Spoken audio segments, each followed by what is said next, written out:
राष्ट्रवादी काँग्रेस शरदचंद्र पवार पक्षानं ठाकरेंच्या रॅलीला पाठिंबा जाहीर केलेला आहे। राष्ट्रवादी काँग्रेस शरदचंद्र पवार पक्षाचे कार्यकर्ते आणि पदाधिकारी रॅलीमध्ये सहभागी होणार असल्याची माहिती आहे। पक्षाचे प्रदेशाध्यक्ष शशिकांत शिंदे यांनी या संदर्भातली माहिती दिलेली आहे। काँग्रेस पाठोपाठ शरद पवारांच्या राष्ट्रवादीने देखील ठाकरे बंधूंच्या मोर्चाला पाठिंबा दर्शवलेला आहे।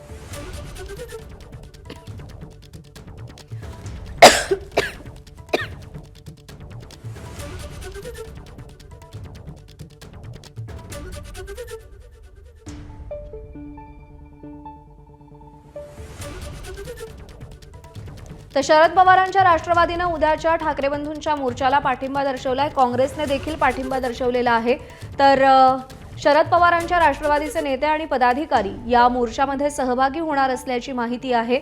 शशिकांत शिंदे यांनी या संदर्भातली माहिती दिलेली आहे। उद्याच्या मोर्चाकडे सगळ्यांचं लक्ष असेल। निलेश बुधावले आपले प्रतिनिधी आपल्याला अधिक अपडेट देतील। निलेश, काँग्रेस पाठोपाठ शरद पवारांच्या राष्ट्रवादीने देखील पाठिंबा दिलेला आहे मोर्चाला, कोण सहभागी होईल? शिक्षण मंत्री धर्मेंद्र प्रधान यांचा राजीनामा घ्यावा यासाठी दिवसेंदिवस जो सरकार विरोधात रोष आहे तो वाढताना दिसतोय आणि त्यातच मुंबई तथा ठाकरे बंधूंच्या वतीनं तिरंगा रॅलीचं आयोजन करण्यात आलेलं आहे। याला जे विरोधी पक्षाचे महत्त्वाचे पक्ष आहेत त्यांना देखील पाठिंबा द्यायला सुरुवात केली आहे। काँग्रेस पाठोपाठ आता राष्ट्रवादी काँग्रेस शरदचंद्र पवार पक्षाने देखील आपला पाठिंबा जाहीर पक्षाच्या वतीनं मुंबईचे अध्यक्ष असतील आणि मुंबईभरातले पदाधिकारी असतील, यासोबतच माजी मंत्री जितेंद्र आव्हाड असतील, हे देखील सहभागी होणार आहेत आणि या मोर्चातून शिवाजी पार्क ते सिद्धिविनायक मंदिर अशा पवित्र या सर्व पक्षांचा आपल्याला पाहायला मिळणार आहे। राष्ट्रवादी काँग्रेस शरदचंद्र पवार पक्षाचे राष्ट्रीय अध्यक्ष शरद पवार यांना देखील राज ठाकरेंना फोन केलेला आहे। ते सहभागी होणार की नाही या संदर्भातली अद्याप तरी माहिती आलेली नाही।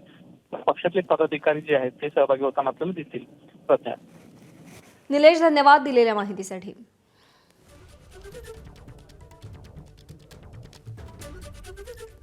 तर राज ठाकरेंनी पवारांना फोन करून पाठिंब्याची माहिती दिलेली आहे। ठाकरे बंधूंच्या रॅलीला राष्ट्रवादी शरदचंद्र पवार पक्षाने देखील पाठिंबा दिलेला आहे।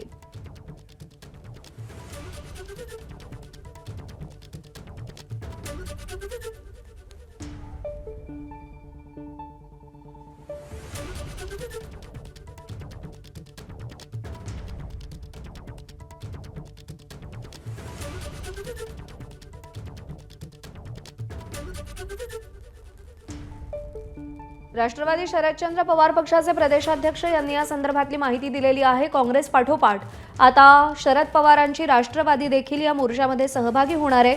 पुन्हा एकदा विरोधकांची एकीची मूठ महाराष्ट्रामध्ये या मोर्चाच्या निमित्ताने आपल्याला पाहायला मिळेल।